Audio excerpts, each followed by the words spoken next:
ተመልሰናል አድማጮቻችን አራዳይፌም 95.1 ላይ ትገኛላችሁ ፉትቦል ካፌ ነው ፕሮግራሙ እያደመጣችሁን ስለሆነ እጅግ ነው እናመሰግነው የባየር ሙኒክን ጉዳይ እንመልከት ትናንትና 34ኛውን የቡንደስሊጋ ዋንጫ ማንሳታቸውን አረጋግጧል ባየር ሊቨርኩሰን ነጥብ መጣሉን ተከትሎ ይህንን ጉዳይ እናንሳው ሃሪኬን ዋንጫ ለማንሳት ነበር ወደ ሙኒክ ያቀናው ነገር ግን በመጀመሪያው ውድድር ዓመት ሊቨርኩሰን ዋንጫ ስላነሳ ከሌሎች ውድድሮችን ባየር ሙኒክ እንደዚሁ ስላልተሳካለት ይህንን ማድረግ አልቻለም ነበር አሁን ገለልተኛ ለሆኑ እግር ኳስ ተመልካቾች የሃሪኬን ዋንጫ ማንሳት ብዙ የሚያስደስት ይመስላል ይሄንን ጉዳይ እንመልከት በእንግሊዝ ፕሪሚየር ሊግ ከታዩ ትላልቅ ተጫዋቾች መካከል ሃሪኬን አንዱ ነው ምንም ጥያቄ የለውም በዋንጫዎች የታጀበ የእግር ኳስ ህይወት በፕሪሚየር ሊግ አይኖረው እንጂ ይሄንን ማድረግ ችሏል ቶማስ ሙለር 13 የቡንደስሊጋ ክብሮችን የሚያሳካበት ምሽት ነበር እናንሳው ይሄንን ጉዳይ እሱም በክረምቱ ሙኒክ እንደሚለቅ ተረጋግጧል ልክ ነው ምሳ ቀዳሚ ዕለት በራሳቸው ሊያደርጉት ይችሉ ነበር በታችኛው ሳክሰኒ ከላይፕዚግ ጋር ተጫውተው እስከ መጨረሻዎቹ ደቂቃዎች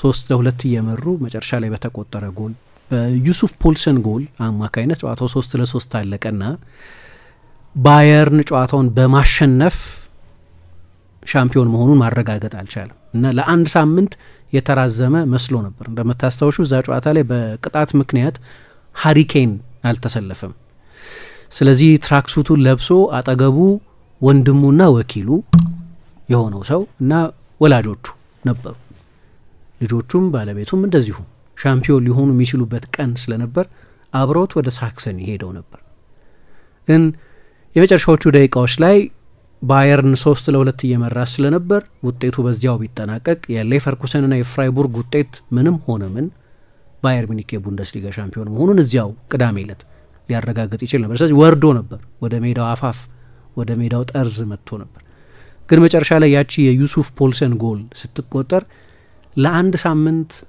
የተራዘመ መስሎ ነበር አሁን ለአንድ ቀን የተራዘመው ምክንያቱም ትላንትና 2-2 ተለያየና አሁን የተቀረው ጨዋታ የ8 ነጥብ ልዩነት አላቸው የ30 ጎል ልዩነት አላቸው ሊደርስበት አይችልም ሌቨርኩሰን ሙኒክ ላይ እና ሜዳ ውስጥ ወደ ባየር ሙኒክ ከተዘዋወረ በኋላ የቅርብ ጓደኞቹ ሆኖ ከተገኙት መካከል አንደኛ አሁን ክረምት ሲመጣ ይለቃል ያልሽው ቶማስ ሙለር አንደኛው ኔክስት ዊክ ሃሪ ኔክስት ዊክ ሲለው ይሰማ ነበር እና ብዙም እንደው እንዳዘነ ሰውም አልነበሩም ልክ ጎሉ ሲቆጠር ሜዳ ላይ የወደቁ የተቆጡ የባየርን ተጫዋቾች ነበሩ ግን ከጨዋታው መጠናቀቅ በኋላ የነበረውን ስሜት ካየሽ ለአንድ ሳምንት ተራዘመ እንጂ አይቀሬ ነው የሚል ስሜት ስለነበር እንደው እንደ ተሟላ ሴሌብሬሽን እንኳን ባይታይ ያቺንም ኔክስት ዊክ ሃሪ የምትለዋን ካፕሽን ኢንስታግራሙም ላይ ለጥፏት ነበር ቶማስ ሙለር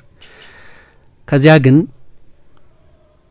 ትላንትና ሌቨርኩሰን ካላሸነፈ ሻምፒዮን ሊሆኑ ይችሉ እንደነበር ስለሚያውቁ የባየርን ተጫዋቾች በአንድ በዛው በሙኒክ ከተማ ባለ ሬስቶራንት ተሰባስበው ነው ጨዋታውን ያዩት ለመጨረሻ ላይ ባለድል ሆኑ ሊደረስ በማይችል ሂሳባዊ ርቀት ላይ ማቴማቲካል ርቀት ላይ ስለሆነ ያሉት እና መጀመሪያ ሶሻል ሚዲያ ላይ ፖስት ካደረጉት ተጫዋቾች መካከል አንደኛው ሃሪኬን ነበር ቻምፒየንስ ዌር ቻምፒየንስ ብሎ የጻፈው እና የዋንጫ ምልክትም ኢንስታግራሙ ላይ ወዲያው ፖስት አደረገ በርግጥ ለአንዳንድ የባየርን ተጫዋቾች በቀደም እንዲያውም ከላይፕዚግ ጋር ከተጫወቱ በኋላ ሻምፒዮን መሆናችን አይቀርም የሚል መተማመን ስለነበራቸው ለስፖርት ዳይሬክተሩ ማክስ ኤበርል ላይፕዚግን ካሸነፈን በኋላ ገና ቅዳሜ ከሞንቼ ግላድባህ ጋር እስከንጫወት ድረስ አንድ ሳምንት ስላለ ቡድኑ ወደ ስፔን ኢቢዛ ሄዶ እንዲዝናና ፍቀድ ብለው ጠይቀው ነበር አምበሎቹ ዋናው አምበል ማኑኤል ኖየር ሌሎቹ የቡድኑ መሪዎች ቶማስ ሙለር እና ዮሹዋ ኪሚህ አይነቶቹ ተጫዋቾች ጭምር ይሄ በስፖርት ዳይሬክተሩና በተጫዋቾቹ መካከል የነበረ ንግግር ነው ግን በጀርመን ሚዲያዎች በተለይ በባቫሪያ ባሉ ጋዜጦች መረጃው ሾልኮ ወጣና ማክስ ኤበርል የግድ ማስተባበል ነበረበት ላይፕዚግን ብናሸንፍም የሚቀጥለው የሞንቼ ግላድባህ ጨዋታ እስኪመጣ ድረስ ባለው የጊዜ ክፍተት ተጫዋቾቹ ወደ ላይ ኢቢዛ ሄደው ፓርቲ እንዲያደርጉ አልፈቀድኩላቸውም ብሎ እንዲያስተባብል ሆኗል በርግጥ ኪሚህ ከጨዋታው በፊትም ከዚህ በኋላ ባለው ጊዜ ሌቨርኩሰን 3 ጨዋታዎችን 7-0 ያሸንፋል እኛ 2 ጨዋታዎችን 5-0 እንሸንፋለን ብዬ አላምንም ስለዚህ እንደው እንደፈለጋቸው የሂሳብ ቀመር በሉት እንጂ ከላይፕዚግ ጨዋታ በፊትም ሻምፒዮኖች ነበርን፣ ለእኔ የሚያመጣው ልዩነት አልነበረም አለ። አሁን ያው ማቴማቲካል እርግጠኝነት እንዲኖር እንጂ ገና አስቦ ተሰናድተውበታል በቃ ወደ ኢቢዛ ለመሄድ ግን አልሆነም። የግድ በይፋ ሻምፒዮን መሆናቸው በሂሳባዊ ስሌት እርግጥ እስኪሆን ድረስ መጠበቅ ነበረባቸው እና ብዙም ሀዘን አልነበረም። ግን ትላንትና ልክ አስታውሳለሁ ሌስተር ሲቲ የፕሪሚየር ሊግ ሻምፒዮን ሲሆን 2015-16 የውድድር ዘመን ሌስተር ተጫውቶ እዛው ሜዳ ውስጥ አልነበረም ሻምፒዮን የሆነው። ቀጥሎ በሚመጣው ምሽት ቶተንሃምና ቼልሲ በብሪጅ ይጫወቱ ነበር። መጨረሻ ላይ ኤዲን ሃዛርድ ያቺን ጎል ሲያስቆጥር ሌስተር ሻምፒዮን ሆነ። ግን ሁሉም የሌስተር ተጫዋቾች በጄሚ ቫርዲ መኖሪያ ቤት ተሰባስበው ነበር ጨዋታውን ያዩ የነበረው እና ትላንትና በአንድ እንግዲህ ሬስቶራንት ውስጥ ተሰባስበው ነው ሻምፒዮን መሆናቸውን ያወቁት እና ሴሌብሬት ሲያደርጉ ሲጠቃቀፉ አየን። የ27 ሰከንድ ቪዲዮም በሶሻል ሚዲያ ፕላትፎርሞቹ ላይ ሃሪኬን ፖስት አድርጓል። አሁን እንዳነሳሹ ነው ብዙ ይሄ ድል ለሃሪኬን ነው ትልቁ፣ ለባየር ሚኒክም ትልቅ ነው። ምክንያቱም ባለፈው የውድድር ዘመን ሻምፒዮን አልነበሩም። አሁን ምንድነው ይሄ ኖርማል ኦርደር ሪስቶር ተደርጓል። እንደገና ወደ ጀርመን እግር ኳስ እልቅና ወደ ሪኮርድ ማሽተርነቱ ወደ ምኑ ተመልሷል። ነገር ግን ሃሪኬን ከቶተንሃም የዛሬ 2023 ላይ ማለት ነው ለቆ ሲሄድ ዋናው ዓላማው የነበረው የቡድን ዋንጫ ማንሳት ነው። አሁን የሃሪኬንን ፔጅ የዊኪ ፔጁን የዊኪፒዲያ ፔጁን ገብተሽ ብታይ በቡድን ድልነት የሚመዘገብ አንድም ውጤት የለውም በዋንጫ የኦነርስ ተብሎ ሲጻፍ የዊኪፒዲያ ፔጁን ብታይ አንድም የለም። ይሄ ሁሉ ጊዜ ተጫውቶ 600 ምናምን ጨዋታ አድርጉ 400 ምናምን ጎል አስቆጥሮ አንድም ያሸነፈው ዋንጫ የለም። ከዚያ በሌላው ክፍል ደግሞ የግለሰብ በግል ያገኛቸው ድሎች አሉ አይደለም፣ እነሱን ብታይ 49 ተቆጥረያለሽ። በግል ያገኛቸውን ክብሮች በተመለከተ ይሄ የወል ከቡድን ጋር ከክለቦቹ ጋር ወይም ከብሔራዊ ቡድን ጋር ያሳካው የሚጠቀስ አንድም የዋንጫ ዝርዝር የለም። ስለዚህ ዜሮ ነው እዛ ላይ። ከጎን በኩል ያለው ኢንዲቪጁዋል ኦነርስ በሚለው ዝርዝር ስር ግን 49 የመጀመሪያው የተጠቀሰለት 2011-12 የውድድር ዘመን የሚልዋል ተጫዋቹ ሆኖ በውሰት ለሚልዋል ተሰጥቶ በነበረበት ጊዜ እንግዲህ ለቶተንሃም በ2010 ነው የመጀመሪያ ፕሮፌሽናል ኮንትራቱን የፈረመው። ግን በዋናው ቡድን ውስጥ አይ ቲንክ ቲም ሼርውድ እሱን ማሰለፍ እስኪጀምር ድረስ በውሰት ለተለያዩ ክለቦች ተሰጥቶ ተጫውቷል። ለሌስተር፣ ለኖርዊች፣ ለሚልዋል ለምን እና አንደኛው ለምሳሌ 2011-12 የውድድር ዘመን ላይ የሚልዋል የአመቱ ወጣት ኮከብ ተጫዋች ተብሎ የተመረጠበት አለ እና ይሄ የተለያዩ ቡሌት ፖይንቶች አሉ አይደል? በቡሌት ፖይንቶች 49 ናቸው እና ከነዛ መካከል ለምሳሌ 2018 የዓለም ዋንጫ ከፍተኛ ጎል አስቆጣሪ 3 ጊዜ፣ የፕሪሚየር ሊግ ከፍተኛ ጎል አስቆጣሪ 6 ጊዜ፣ የአመቱ የፕሪሚየር ሊግ ምርጥ 11 ውስጥ መካተት እያለ እንዲህ ስትወርድ 49 እንግዲህ እዚህ ላይ የማይጠቀሱ የቶተንሃም የምንጊዜም ከፍተኛ ጎል አስቆጣሪ በታሪክ የእንግሊዝ ብሔራዊ ቡድን የምንጊዜም ከፍተኛ ጎል አስቆጣሪ በታሪክ የሚሉ የግል ክብሮች አሉት የአንድ ተጫዋች የግል ሪከርዶች፣ የቡድን ግን የለውም እና ይሄ ለረጅም ጊዜ 6 ፍጻሜ ደርሶ አለማሸነፍ ከእንግሊዝ ጋር ያለፉትን 2 የአውሮፓ ዋንጫዎች ፍጻሜ ደርሶ ባለፈው በ2024 የፍጻሜ ጨዋታ በስፔን በ2021 በመለያ ምት በጣሊያን የተሸነፉበትን የፍጻሜ ጨዋታ ጨምሮ በቶተንሃም ደግሞ የቻምፒየንስ ሊግ ፍጻሜ ደርሶ በሊቨርፑል 2 ጊዜ ለሊግ ካፕ ፍጻሜ ደርሶ ተሸንፏል። 3 ወይም በትንሹ 2 የተለያዩ ሲዝኖች ላይ የፕሪሚየር ሊግ የዋንጫ ተፎካካሪ ነበር። አንዴ በሌስተር አንዴ በቼልሲ ተበልጦ አልተሳካለትም እና ሰዎች ሃሪኬን ዋንጫ የማይቀናው ከርስ ስላለበት ነው፣ እርግማን አለ ሃሪኬንን በተመለከተ ተባለ።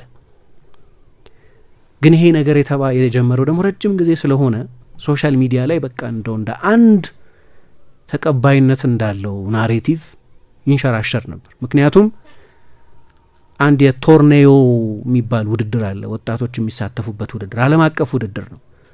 በውቡ አልጋርቬ በፖርቱጋል ተደርጎ በ2010 ለእንግሊዝ ከ17 ዓመት በታች ቡድን እየተጫወተ ለመጀመሪያ ጊዜ ሃሪኬን በተሳተፈበት ውድድር ሁለተኛ ሆኖ ጨረሰ። ተከታይነት የጀመረው ያን ጊዜ ነው። ከዛ ደግሞ በባየር ሚኒክ ከመጣ በኋላ ለ11 ተከታታይ ዓመታት የቡንደስሊጋ ባለድል የሆነው ባየር ሚኒክ ለመጀመሪያ ጊዜ ከ11 ዓመት የድል ግስጋሴ በኋላ ዋንጫ ሲያጣ በሃሪኬን የመጀመሪያው ሲዝን ሆነ እና ያ ናሬቲቭ የእርግማን ናሬቲቭ ከርስ የዋንጫ ከርስ የሚባለው ቀጠለ ማለት ደግሞ ኢቭን የቅዳሜው ጨዋታ ላይ እንደማይሰለፍ ሲታወቅ ባየር ሚኒክ መጨረሻ ላይ ብሎ ዋንጫ በሚያሰንድፍበት ጨዋታ ላይ ሃሪኬን አይጫወትም። ምን አይነት ያልታደለ ነው ምናምን ይባል ነበር። እሱ እንኳን የኔ ህይወት መሰለኝ ይሄ ያለ ከጨዋታው እንደተቀጣ ሲያውቅ የኔ ህይወት እንደዚህ ነው ኒርሊ ነኝ ጫፍ እየደረስኩ አይሆንልኝም ብሎ ተናገር። ግን በቃ ሶሻል ሚዲያ ላይ ሰዎች ሁሉ በተለይ የአርሰናል ደጋፊዎች የቶተንሃም ትልቅ ተጫዋች አይደለም፣ በተለይ ግን የአርሰናል ደጋፊዎች ምክንያቱም ልጅ ሆኖ የአርሰናል አካዳሚ ተጫዋች ነበር። አርሰናል ኢንቪንሲብል በነበረበት የ2004 ሲዝን ልጅ ሆኖ ጸጉሩን ቀይ ቀለም ተቀብቶ ያንን የአርሰናል መለያ ለብሶ ሴሌብሬት ሲያደርግ ይታይ ነበር። ከዚያ በኋላ ነው ከአርሰናል አካዳሚ የተቀነሰው እና ወደ ቶተንሃም ሄደ። ገሞ ከአርሰናል ጋር ባለው ፉክክር የሱን ያህል በርካታ ጎሎችን በሰሜን ለንደን ደርቢ ያስቆጠረ ተጫዋች የለም። ስለዚህ ይሄ የሶሻል ሚዲያ ባንተር ረጅም ጊዜ ተከትሎታል።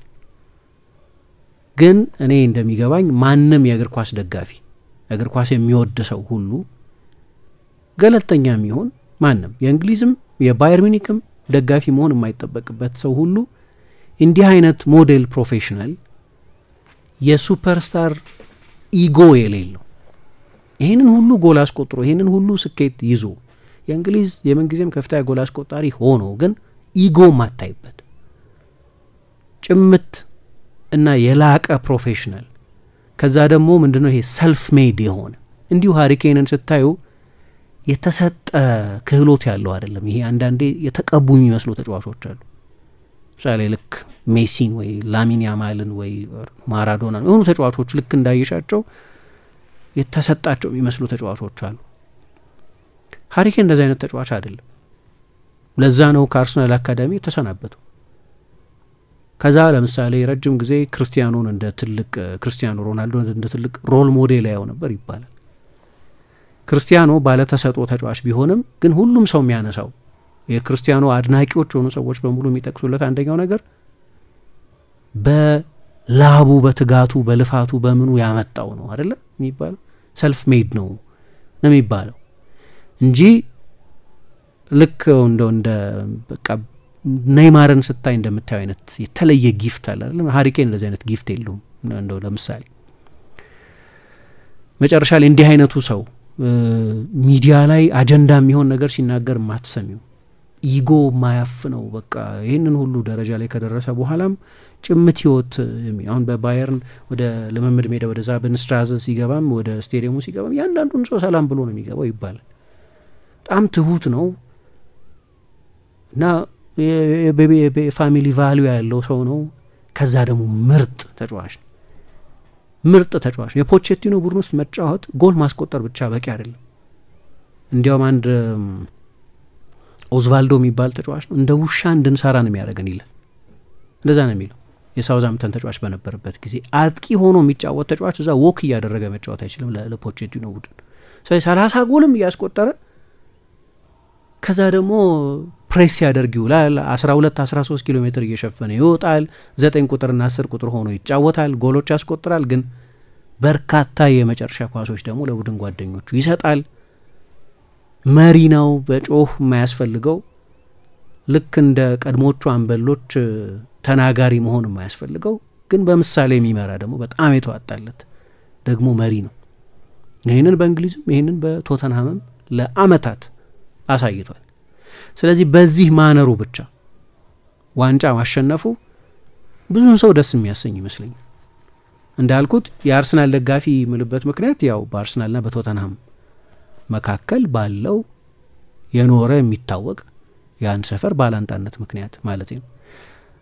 ባለፈው የውድድር ዘመን የቡንደስሊጋ ከፍተኛ ጎል አስቆጣሪ ነበር። ከሌቫንዶቭስኪ መልቀቅ በኋላ በጎሎች ከአንድ አጥቂ የሚጠበቀውን ኃላፊነት በመወጣት በኩል ያለምንም ጥርጥር ያንን ማድረግ ችሏል።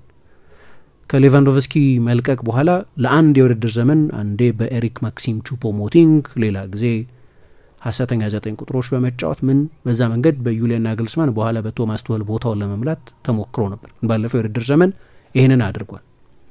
በዚህኛውም የውድድር ዘመን ለከፍተኛ ጎል አስቆጣሪነቱ ቀዳሚ ነው፣ እየመራ ነው። 11 የቻምፒየንስ ሊግ ጎሎች አስቆጥሯል። በዚህኛው የውድድር ዘመን እንደገና በየ72 ደቂቃው በጎሎች ላይ ይሳተፋል፣ አሲስቶቹን ከጨመርን ማለት ነው። ባለፈው የውድድር ዘመን ብዙ ወደ ኋላ እንዲመለስ አሰልጣኙ አይጫነውም ነበር። አሁን ወደ ኋላ ይመለሳል። ስለዚህ ለማይክል ኦሊሴ ይሁን ለሌሮይ ሳኔ ወይ ለመጎዳቱ በፊት ለጀማል ሙሲያላ እነዛን በቶተናም ያደርግ የነበረውን አይነት አስደናቂ ኳሶች በድጋሚ ይሰጣል። ግን ከሁሉ በላይ የቡድን ተጫዋች ነው፣ ጠንክሮ ይሰራል። የጎሎቹ ቁጥር ራሳቸው የሚናገሩለት ናቸው። በቡንደስሊጋ ታሪክ 60 ጎል ለማስቆጠር ጥቂት ጨዋታ የፈጀበት ተጫዋች በመሆን የኤርሊንግ ሃላንድ ሬከርድንም በዚህ ዓመት እንደዚሁ አሻሽሏል እና መጨረሻ ላይ ሆኖለታል። ግን የእሱ ስኬት ብቻ አይደለም፣ ይሄ የቬንሶን ኮምፓኒም ድል ነው። በእርግጥ የባየርን አሰልጣኝ ሆኖ ሻምፒዮን ለመሆን ትጥቅ ያዥ መሆን ይበቃል ይሉ ነበር ጆዜ ሞሪኞ። ያው ያኔ ጓርዲዮላን በነገር ተንኮስ ለማድረግ እሳቸው 2014-15 የውድድር ዘመን ላይ ከቼልሲ ጋር ሻምፒዮን ሆኑ። ጓርዲዮላ ከባየር ሚኒክ ጋር የጀርመን ሻምፒዮን ሆነ።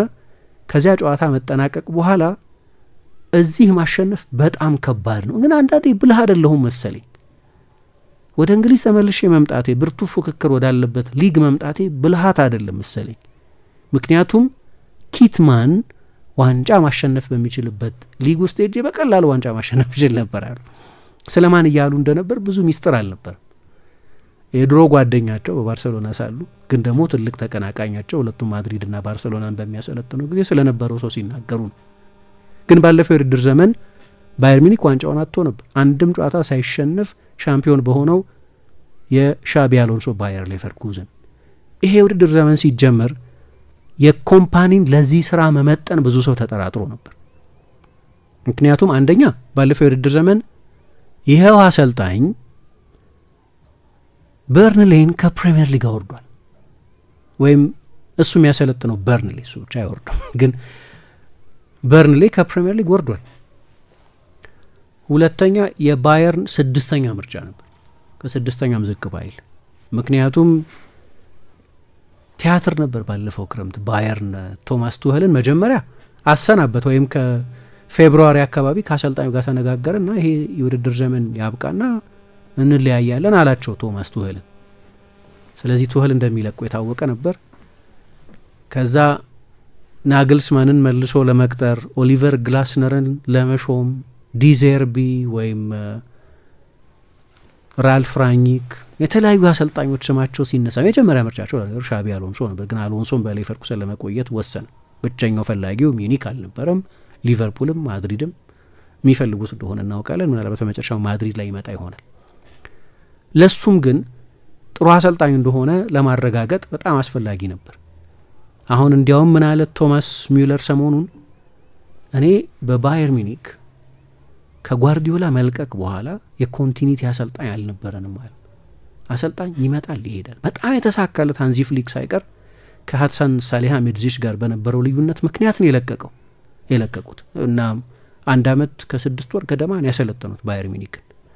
አሁን ባየር ሚኒክ ማድረግ ያለበት የመልበሻ ክፍል ማኔጅመንቱ በጣም ጥሩ ስለሆነ፣ ከተጫዋቾቹ ጋር ያለው ግብብ በጣም ጥሩ ስለሆነ፣ አንድም ጠብ ስላልተሰማ፣ አንዱ ፍርሃት የነበረው በሶሻል ሚዲያ ላይ የወጡ አንዳንድ ቪዲዮዎች ነበሩ። በተለይ የበርንሌ አሰልጣኝ ሆኖ አንዳንድ ተጫዋቾችን ጸያፍ ቃላት ጭምር እየተጠቀመ ሲዘልፍ የታዩ እንዴ ይህንን ባህሪው ይዞ ከ1990ዎቹ መጀመሪያ ጀምሮ ኤፍሲ ሆሊውድ የሚል ቅጽል ስም ያለውን ከነ ኤፈንበርግ፣ ሉተር ማታያስ ጀምሮ ለመቆጣጠር በጣም አስቸጋሪ እንደሆነ በሚታወቅ የመልበሻ ክፍል ውስጥ እነዛን ኮከቦች እንደዛ ሊዘልፍ ነው ወይ? 2 ቀን አያድርም በባየር ሚኒክ ካምፕ ውስጥ ሊያደርግ አይችልም እንደዛ።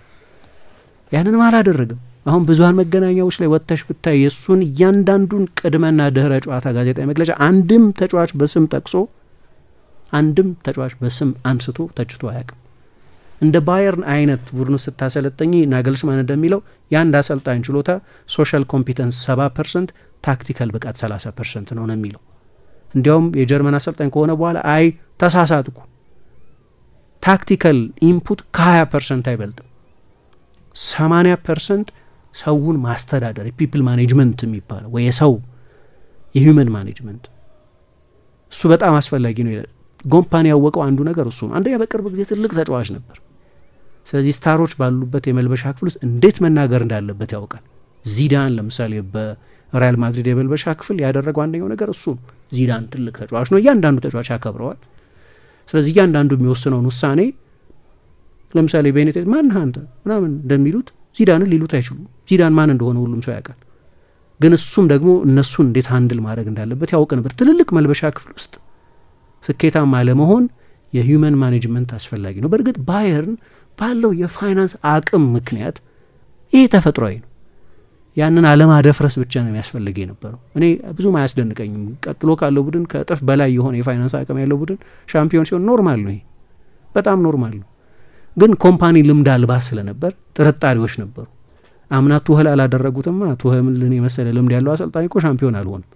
ስለዚህ እንደው ሌቨርኩሰንን ብዙ ተጫዋቾችን ስላላጣ ሌቨርኩሰን ምናልባት ለ2 ለ3 ዓመት ቡንደስሊጋውን ይቆጣጠር ይሆን ሚል አንድ ሁለት ጥያቄም ስለነበር ለነዛ ጥያቄዎች በቂ መልስ ሰጥቷል። እንደው አብዮተኛ ነው ማለት አይቻልም። ግን ከቫን ሃል አሰልጣኝነት ጀምሮ ባየር ሚኒክ የኳስ ቁጥጥር ቡድን የማጥቃት ቡድን ነበር። ኮምፓኒም ከፔፕ ጋር እንደሰራ ሰው የሚያጠቃ ቡድን ነበር። በርንሌይ ወደ ቻምፒየንሺፕ በመጣበት ጊዜ ኃይለኛ የፖሴሽን ቡድን ነበር። የኮምፓኒም ቡድን ልክ እንደዚህ ሆኖ በጣም ፕሮአክቲቭ ደፋር ነው። እንግዲህ ብቸኛው ነጥብ ምንድነው ከሌሎቹ ዋንጫዎች አለመጨመሩ። ባየርን በእርግጥ ባለፈው ዓመት ሌቨርኩሰን በመሃል ጣልቃ ገብቶ ስለነበር እንደገና የቡንደስሊጋ ሱፐርማሲውን መድገሙ በጣም አስፈላጊ ነበር። ያሁኑ ኮንቴክስቱ የተለየ ነው። ግን ባየርን ስኬቱን በቡንደስሊጋ አይደለም የሚለካው፣ በቻምፒየንስ ሊግ የትኛው ርቀት ድረስ ሄድኩ በሚለው ነው የሚለካው። ከ2010 ወዲህ ከሪያል ማድሪድ ቀጥሎ ስኬታማ የቻምፒየንስ ሊግ ቡድን ባየር ሚኒክ እና ቼልሲ ናቸው። ሁለት ጊዜ ቻምፒየንስ ሊግ ስላሸነፈው። ግን ሚኒክ ሌላ ጊዜ ፍጻሜ ደርሷል፣ 6 ጊዜ ግማሽ ፍጻሜ ደርሷል። በዚህ ጊዜ ውስጥ ደጋግሞ ግማሽ ፍጻሜ እና ማሸነፍ የሚለካው በቻምፒየንስ ሊግ ስለሆነ ደግሞ በዚህ ዓመት እዛው በአሊያንዝ አሬና ስለነበር የሚደረገው። ግን ያ የኢንተር ጨዋታ የመጀመሪያው ጨዋታ መሸነፍ አልነበረባቸውም እንደኔ አስተያየት፣ 2-1 የተሸነፉበትን ጨዋታ። ሁለተኛ ግን መርሳት የሌለብን ማኑኤል ኖየር አልነበራቸውም፣ ጀማል ሙዚያላ አልነበራቸውም። እርግጠኛ አይደለሁም ሙዚያላ ቢኖር ኖሮ ወይ ማኑኤል ኖየር ቢኖር ኖሮ እነዛ ከአራቱ ጨዋታዎች 3ቱ የቆሙ ኳሶች መቆጠራቸውን እርግጠኛ አይደለሁም። ምክንያቱም ዶሚናንት ግብ ጠባቂ ነው። ኦርቢግ የሚባል ወጣት ግብ ጠባቂ ነው የተጠቀሙት ሰሞኑን። ሌሎችም ጉዳቶች ነበሩባቸው። በተለይ ተከላካይ ስፍራ ላይ አልፎንሶ ዴቪስ እንደምታውቁት ተጎድቶባቸዋል። እነዚህ በቁልፍ ጊዜ የመጡ ጉዳቶች ናቸው። ሌላኛው በሌቨርኩሰን በዴፍፒ ፖካል የተሸነፉበት ነው። ግን እሱን በ10 ተጫዋች ረጅም ሰዓት ተጫውተው ስለነበር ኮንቴክስቱን ማየት ያስፈልጋል። ስለዚህ ለኮምፓኒም ስኬት ነው። መልበሻ ክፍል በአግባብ ኮሚኒኬት የማረግ ውጤትም ነው። ታክቲክ አስፈላጊ ነው፣ ግን ብቻውን አይበቃም። ያው ሌቨርኩሰን ብዙ አቻ ወጥቷል በዚህ ዓመት፣ ብዙ ነጥብ ጥሏል።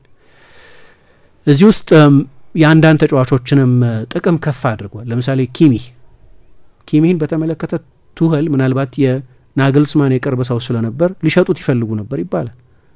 አልሸጠውም እሱ።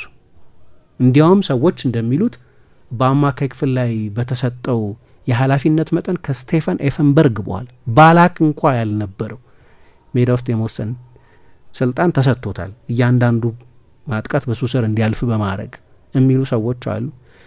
ከሀሪኬን ባሻገር ማይክል ኦሊሴ የሚደንቅ የውድድር ዘመን አሳልፏል እስኪጎዳ ድረስ። ጀማል ሙሲያላም እንደዚሁ።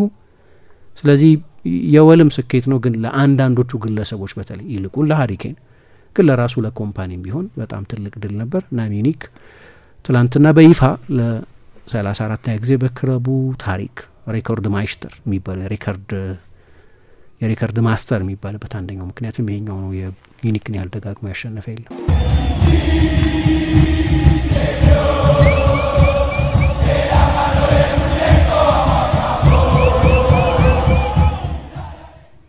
ተመልሰናል አድማጮቻችን። የሪያል ማድሪድን ጉዳይ እንመልከት። ወሳኝ ድል ነበር በቤርናባው። እናንሳው ይሄንን ጉዳይ። አትላንትና ሴልታ ቪጎን 3-2 አሸንፏል። ማድሪድ በቀላሉ አያሸንፍም። በጭንቅ ነው መጨረሻ ላይ የሚያሸንፈው። ትላንትና ጨዋታው እንደዛ የሚወሳሰብ አይመስልም ነበር። በጣም ድንቅ ጎል ትላንትና ከሮድሪጎ ይልቅ የመሰለፍ እድል የሰጡት አርዳ ጉለር አስቆጠረ። ሌላ አስደናቂ ጎል ኪሊያን ምባፔ 2 ጎሎች አስቆጠረ። ግን አንደኛው ጎል ደግሞ በዚሁ በአርዳ ጉለር የተሰጠ የመጨረሻ ኳስ ነበር።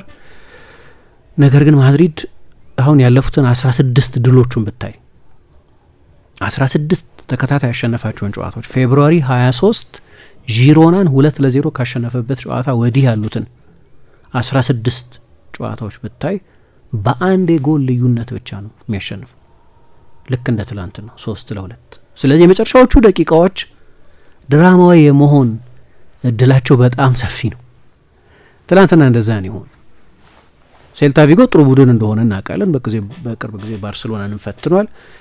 ግን እንደ ሌሎቹ በርካታ ጨዋታዎች አሁንማ ጉዳትም አለ። አሁን ትላንትና ለምሳሌ የሹዋሜኒን በደጋሚ ወደ ኋላ መመለስና የመሀል ተከላካይ ማድረግ ከራውል አሴንሲዮ ጋር ማጣመር ነበረባቸው። ሉካስ ቫስኬዝ የቀኝ መስመር ተከላካይ ሆኖ ጀምሯል እና መጨረሻ ላይ ብዙ መጨነቅ ነበር። ግን ጨዋታው እንደተጀመረም አካባቢ 2 የሶቴሎ ክሮሶች ናቸው መሰለኝ ሊያስቆጥራቸው ይችል ነበር። አንደኛውን በእርግጥ በሚያስደንቅ ሁኔታ ቲቡ ኩርቱ አድኖበታል። ሌላኛውን አሴንሲዮ የቀድሞ የማድሪድ አካዳሚ ውጤት ነበር።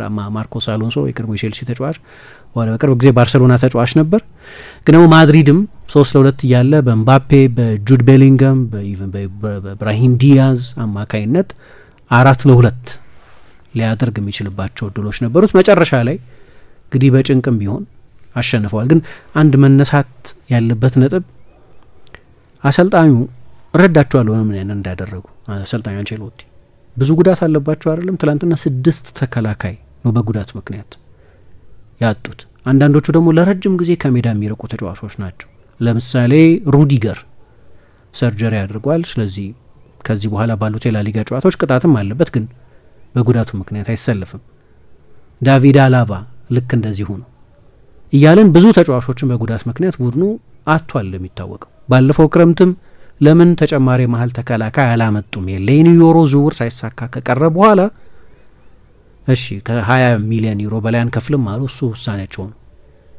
ከዛ በላይ ከፍሎ የሚወስደው ሌላ ክለብ ተገኘ። ግን ሌላ ምትክ ማምጣት ነበረባቸው። ሌላ ከናቾ መልቀቅ በኋላ የፈረመ ተጫዋች አልነበር። ኤደር ሚሊታኦ የኤሲኤል ጉዳት አለበት። ዳኒ ካርቫሃል የኤሲኤል ጉዳት አለበት። እንደዛም ሆኖ ጥር ላይ ሪያክት አላደረጉም። ተጨማሪ ተጫዋች አላመጡም። አሴንሲዮ እኮ ድንገት ነው የተገኘው ከአካዳሚ የወጣ ተጫዋች ነው። ስለዚህ አሰልጣኙ የቀራቸው ብቸኛው የመሀል ተከላካይ እሱ ስለሆነ ቀይሮ አስወጡት እና ወጣት ተከላካይ አስገቡ። በዛው ተመሳሳይ ጊዜ ኢያጎ አስፓስ አሁን በእያንዳንዱ የሴልታ ጨዋታ የሚጀምር ተጫዋች አይደለም፣ የኢምፓክት ሰብ ነው። ከተጠባባቂ ወንበር እየተነሳ ነው የሚገባው። ሁለቱ የጨዋታውን መልክ ገለበጡት እና ከዛ በኋላ ሴልታ ቪጎ 2 ጎሎች አስቆጠረ። በእርግጥ አንደኛው ከማዕዘን ምት የተቆጠረው ጎል ማዕዘን ምት አልነበር፣ ኮርና አልነበር። አርቢትሩ ሂልማን ዛኖ የሚባሉት አርቢትሩ ናቸው የማዕዘን ምት የሰጡት እና አሰልጣኙ እንግዲህ ከዚህ በላይ አንችልም አሉ። አሁን የሚቀጥለው ሳምንት ላይ ኤል ክላሲኮ አለ አይደለም። በጨዋታው የመጨረሻዎቹ 25 ደቂቃዎች ውስጥ አሴንሲዮን ደግሞ አቆይቼ ሜዳ ውስጥ ለሌላ ጉዳት ማጋለጥ እንዲህ አይነት ሪስክ መውሰድ አልፈለኩም የሚል አስተያየት ነው ከጨዋታው በኋላ የሰጡት። ግን አንድ ምን ታስተውያለሽ? ይሄ የካስቲያ ልጅ ከሹዋሜኒ ጋር በጣም ተመሳሳይ ተጫዋች ነው። አሴንሲዮ ኤክስፕሎሲቭ ተጫዋች ነው። ሹዋሜኒ የበለጠ ፖዚሽናል ተጫዋች ነው። 2 ፖዚሽናል ተከላካዮች ናቸው አንድ ላይ የተጫወቱት። ስለዚህ እነዛ ሙቭመንቶች የሴልታ ሙቭመንቶች ከፍ እያሉ ሲመጡ እነዛን ትራክ የሚያደርግ የሚቆጣጠር ተጫዋች አልነበረም። ያኮቦ ራሞን የሚባል ልጅ ነው ቀይረው ያስገቡት እና አስቸጋሪ ሳምንት ነው እንደምታውቂው። ጉዳቶቹ አሉ። አንቸሎቲ ከብራዚል ኤፍኤ ጋር እየተነጋገሩ ነው። ከሪያል ማድሪድ ካሳ ይፈልጋሉ። ማድሪድ እንግዲህ ብዙ መጥፎ ሁኔታ ውስጥ ያለ ነው። ግን በሚቀጥለው ሳምንት ኤል ክላሲኮን ካሸነፈ በእርግጥ ባርሳ በ2 ጨዋታዎች ነጥብ መጣል አለበት። ግን ቀላል ጨዋታዎች አይደሉም። አንደኛው ለምሳሌ ከቪያሪያል ጋር መጫወት፣ ከሜዳ ውጪ ከቢልባኦ ጋር መጫወት አለበት። በእነዚያ ጨዋታዎች ነጥብ የሚጥል ከሆነ ሻምፒዮን ሊሆን ይችላል። በነገራችን ላይ ምሳ በሪያል ማድሪድ በጣም የሚገርም ነገር አለ። ለመጨረሻ ጊዜ አሁን ሰሞኑን ህይወታቸው ያለፉት ሆላንዳዊ አሰልጣኝ ሊዮ ቤንሃከር የሚባሉት ከ1987 እስከ 1989 ድረስ ያ ብዙ የአካዳሚ ተጫዋቾችን ተጠቅሞ ሻምፒዮን የሆነው የነ ቦትሬጊኞ የነ ሚሼል ቡድን 3 ጊዜ በተከታታይ ሻምፒዮን ከሆነ በኋላ ሌላ አሰልጣኝ በማድሪድ አሰልጣኝነት 2 ተከታታይ አመት የላሊጋው ሻምፒዮን ሆኖ ያውቅ። ከዛ በኋላ 6 የተለያዩ ባርሴሎና አሰልጣኞች ክራይፍ፣ ጓርዲዮላ፣ ቫልቬርዴ፣ ኤንሪኬ አይነት አሰልጣኞች 2 ተከታታይ አመታትን ቫን ሃል ሆነዋል። ግን በሪያል ማድሪድ እንደዚህ የለም፣ ኮንቲኒቲ የለውም። ለምሳሌ የመጨረሻ ጊዜም ተከታታይ 2 አመት ላሊጋ ያሸነፈው 2007-8 እና ከዛ በፊት የነበረው 2006-7 ሲዝን ግን ሁለቱ በተለያዩ አሰልጣኞች ስር፣ አንደኛው በፋቢዮ ካፔሎ፣ ሁለተኛው በቤን ሹስተር ስር ነው የነበረው እና አንቼሎቲ ለ30 ምናምን አመት ተከታታይ አመት ቡንደስሊጋ ማን ነው ላሊጋ አሸንፎ የማያውቅ ቡድን ውስጥ በአንድ አሰልጣኝ ስር ማለት ነው የመጀመሪያው ለመሆን እድል አላቸው። ግን ኤል ክላሲኮ በጣም ወሳኝ ነው። እሁድ በጥሩ ሰዓት ነው የሚደረገው፣ ብዙ ሳይገፋ ሰዓቱ። ስለዚህ የበለጠ ኮንሲኩዌንሻል ይሆናል። ትላንትና ነጥብ ቢጥሩ ኖሮ ያልቅ ነበር፣ ላሊጋው ያልቅለት ነበር። በቀደም ባርሳ አሸንፎ ስለነበር ግን በጭንቅም ቢሆን እድል አድርገው ወጥተዋል። ትናንትና የተደረጉትን ጨዋታዎች ለመመልከት ሞከርን። አድማጮቻችን የነበረን ቆይታ ይህንን ይመስል ነበረ። ሌሎች ፕሮግራሞች ከአራዳ ኤፍ ኤም ወደ እናንተ መድረሳቸውን ይቀጥላሉ። መልካም ጊዜ እንላችሁ።